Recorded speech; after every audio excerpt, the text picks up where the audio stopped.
একদিন এক প্রেমিক তার প্রেমিকাকে চ্যালেঞ্জ করে বসলো। খুব সহজ একটা চ্যালেঞ্জ। তুমি যদি আমাকে সত্যিই ভালোবাসো তাহলে তুমি আমার সাথে একটা সম্পূর্ণ দিন কোনো রকম যোগাযোগ করবে না।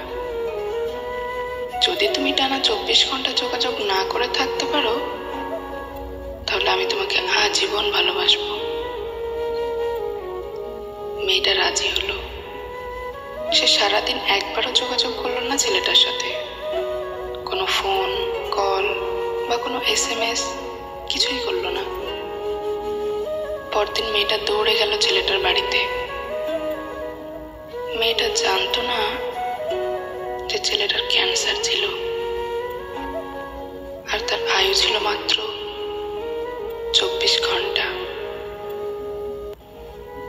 মেয়েটার চোখ দিয়ে অঝোর ধারায় অশ্রু জল পড়ল যখন সে দেখতে পেল ছেলেটা কফিনে শুয়ে আছে